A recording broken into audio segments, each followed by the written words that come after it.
Good morning, everyone. This is Jeffy Kennedy, author of epic fantasy romance. I'm here with my first cup of coffee. Ha! Nirvana. Today is Tuesday, September 17th. Uh, a day late, kind of a dollar short, $3,000 short to be precise. Let me tell you a story. So I know that last week I had said maybe I would stop doing podcast on Monday and do it on Tuesday instead because Mondays ended up being disrupted often. And lo, these were prophetic words. Yesterday morning, our chocolate lab captain, he has been acting like he's in pain. We woke up to rain. It's really cooled off. We had great rain last night. But he's been acting like he's got some arthritis and, but getting by. And then yesterday morning, he was really limping, and we started to go on dog walk, and he couldn't go on dog walk. And it is a massive pain in the patootie to get him in the car. He's like the only dog I've ever known who doesn't want to get in the car, possibly because of his hips. But I mean, we got just a little bit past our driveway, like down our driveway and across the street. And he was so sad and he just couldn't do it. And we'd been talking about, well, what should we do? Should we take him to the vet? So I said, well, since he's out here, let's see if we can get him into the Jeep because we have a ramp for him. And he did. He went up the ramp and he got in the back of the Jeep. And we went to Smith Vet here in Santa Fe, where I took the cats for all the drama earlier this year. I do have an update on that. I actually had that on my list to give you an update on the kitties. So if it isn't one thing, it's another. So we took him to Smith Vet, where you don't get an appointment. We got there a little bit late. Had I planned for this, the trick is to get there right at 7:30 when they open, and then you get in the queue.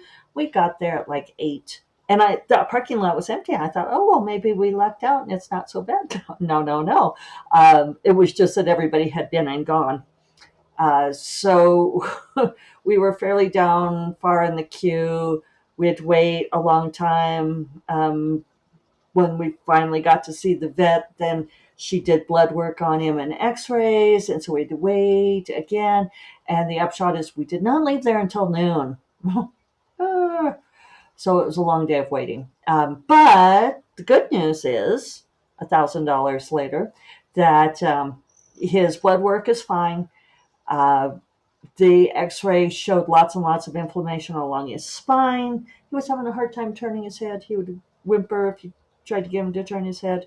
But he got a shot and he's on some meds. And we did dog walk this morning and he's feeling almost frisky. So, in fact, we were thinking he may have been in more pain than we thought because he was considerably friskier this morning after a night of meds and so forth. So, all's well that ends well there. The other $2,000, which isn't as bad as it sounds, because actually my mother is paying for it, but I had drama over the weekend, but this time of the large appliance variety. And, I don't know what it is about having stuff go wrong with like some of these fundamental appliances that run your life, but it is just unsettling. Upsetting. It upset my apple cart, people. So I was in the middle of doing laundry, and my dryer has been being weird. Like it was, like it does the auto dry. It's supposed to do the auto dry, but like with towels, it wouldn't get them all the way dry. That's been going on for a little while, which was probably my first clue. And so, full confession, probably one of my major character flaws is that I hate minor maintenance shit. I let things slide. Like my mechanic, some of you know that I have this 1996 Jaguar XJS, which does require a certain amount of babying, and I was not getting the oil changed often enough. And my mechanic, who is not a misogynist, and a really great guy, actually said something to my husband saying, you need to talk to her about this and tell her to bring this car in and get the oil changed more frequently. And I was amused by this because it's not very often that you have the your husband needs to talk to you about something conversation. And I said, oh, so he said to gently encourage me to do this. And David said, no, he said to tell you, you have to do this. Um, so I'm being much better about getting the oil changed in the car. But, oh, okay. So, yes, I am Penny on Big Bang Theory in that I will let the check engine light go on my car. I don't want to mess with it, people. So there are certain things in my life that I expect to just run. And like I said, it's a character flaw. It's a failing, mea culpa. So anyway, I was ignoring the fact that the towels weren't drying. And I do the laundry every 2 weeks. And so 2 weeks ago, a couple of times it was giving me this HC error. And I'm like, I wonder what that means. But then it would go again. So there I am, Penny, driving my car down the street.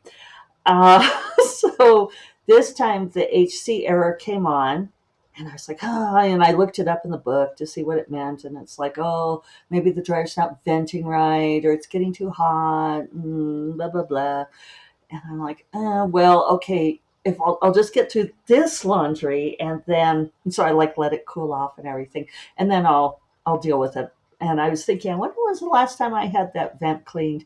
And I know it was a long time ago. It was probably pre-pandemic. It was one time I was getting the chimney cleaned grudgingly. I think I've had it done once in like 15 years that we've been in this house. I know, I'm terrible. I've made an appointment. And they said, well, you should get your dryer. They offered to do the dryer vent then. And I said, oh, well, okay, I guess. And they said, you really should do this often. I'm like, okay. Proceeds not to do it. I don't know what this is about me. Oh, well, anyway. So I checked the error book. I let it cool down. I go ahead and try to finish that load. I come back and the dryer is dead. It is dead as a doorknob. Are doorknobs really dead? I feel like Eve Dallas. I dreamed last night that I was Eve Dallas. That was kind of a cool dream. But yeah, where does dead as a doorknob come from? Anyway, dryer's dead. Asked a friend of mine, I have a writing mentee who actually is an appliance repairman. I'm like, what does it mean? He's like, I'm like, I'm trying not to use potty words. Am I HE? Am I fracked?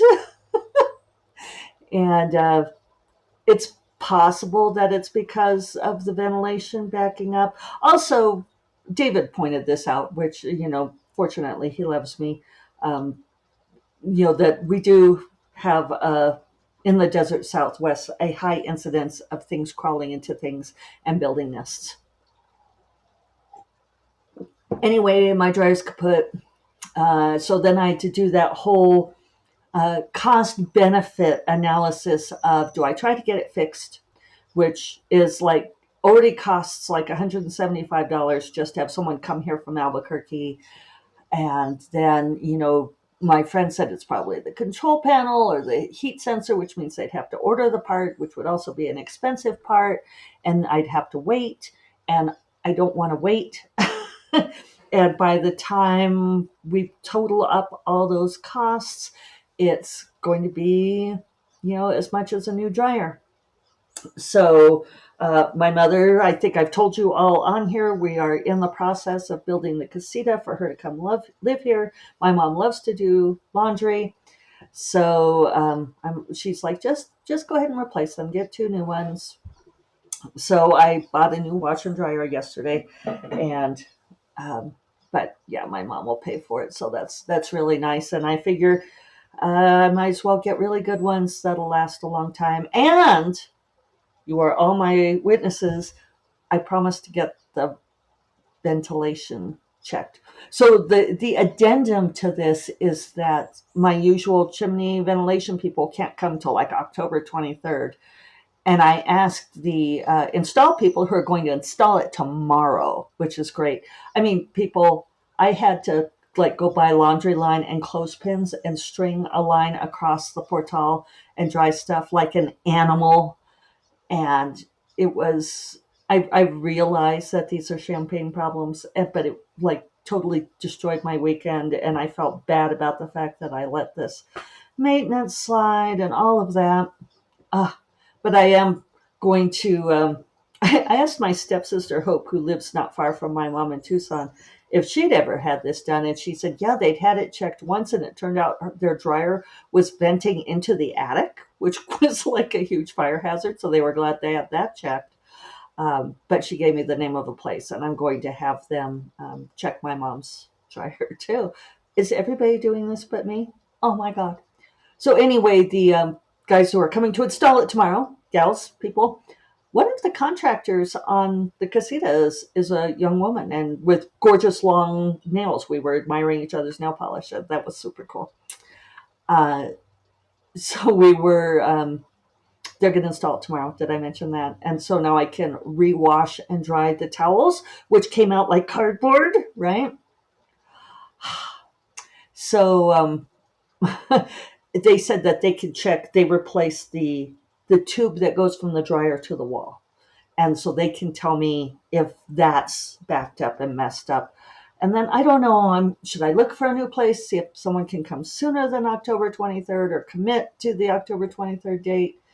I'm going to wait and see what the installation people say tomorrow. So that's been my saga.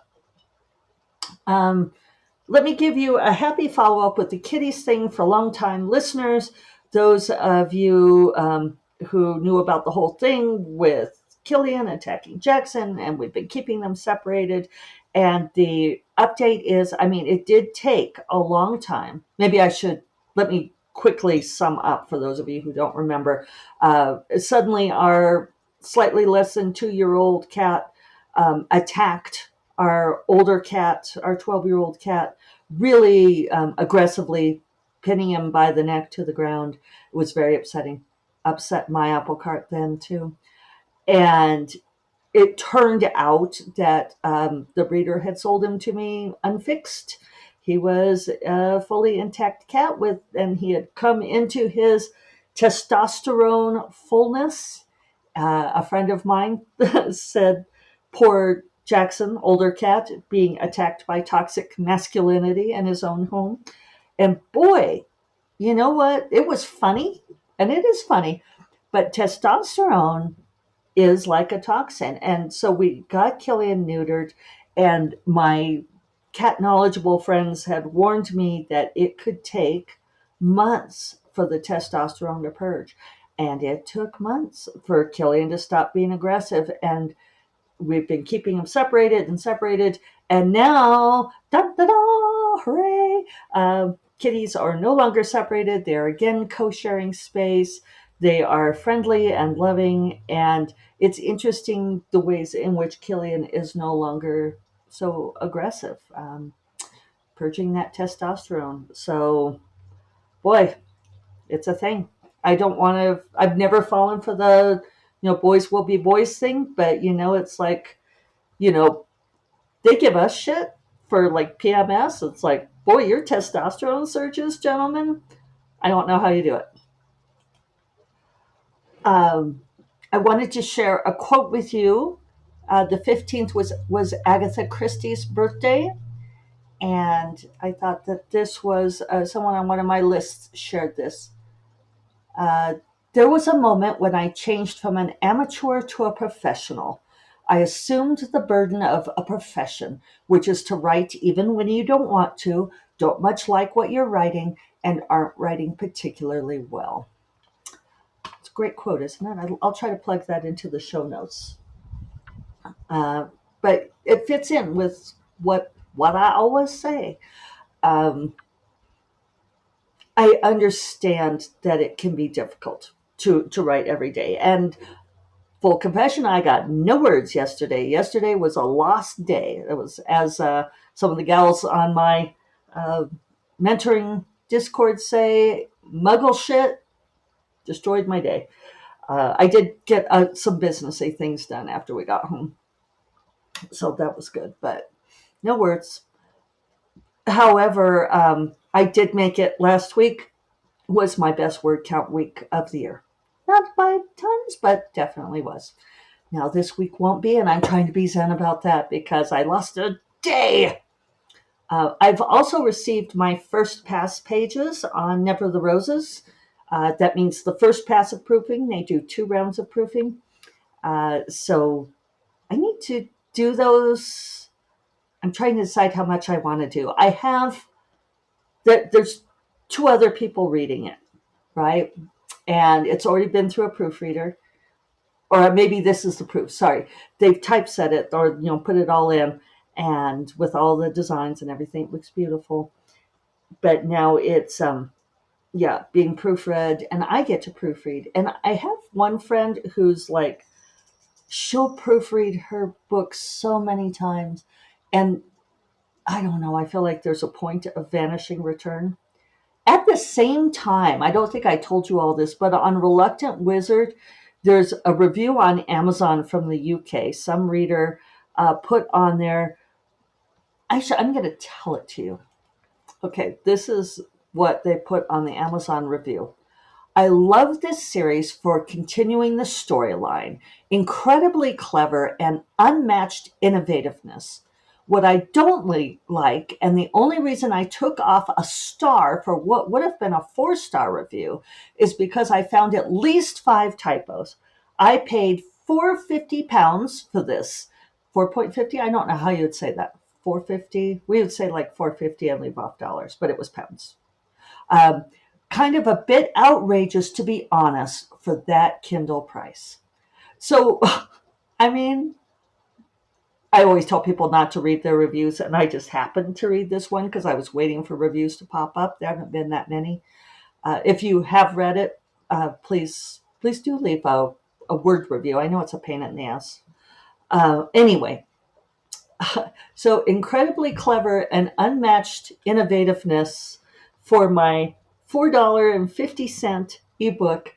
Apparently only counts for 3 stars, and absence of typos counts for an entire star. 5 typos. And I don't believe that there are 5 typos in there because my audiobook narrator sends me the errors that she finds, and she's found 2, and she finds every damn thing. Nothing like reading it out loud. I read it out loud and proofed it. So I don't know. Typos will happen. Worth an entire star. I'm sorry that you felt your $4.50. Maybe that's what you would say. £4 50 pence. Any UK readers out there, please correct me on how you say that. That you were offended by typos.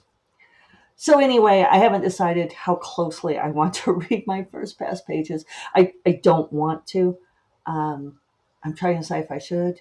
I don't want to print it out. That's a lot of paper. I don't know. I'm waffling, clearly. But I got some cool news this morning, which is that a French publisher wants to, they had done audiobook. Oh, no, sorry, not audiobook. French translation, Jeffy, of the first 3 books of Sorcerer's Moons. And now they want to do the other 3 books and do the whole series in print. So that's exciting. And it's kind of a cool lesson on backlist. I've talked about backlist. Makes a big difference when you're a career author. It's really kind of cool that this series that I wrote back in 2016 now, so it's 8 years old, that it continues to, still sells, all you lovely readers out there who don't complain about my typos. I do go in and correct periodically and upload a new version, but I know I said I'm letting it go. But yeah, so I'll get money for this foreign rights and print sales. And it's just cool that these things continue to generate income.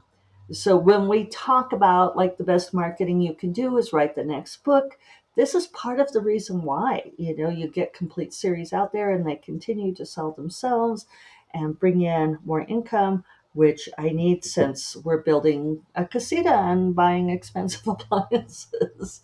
Yeah, my mom's money, but I also have to make sure that we have enough money to keep her and to keep me later. Financial planning. All right. On that note, I guess I'd better get to work. Uh, Hope that you all are having a good week, and I will talk to you all on Friday. You all take care. Bye bye.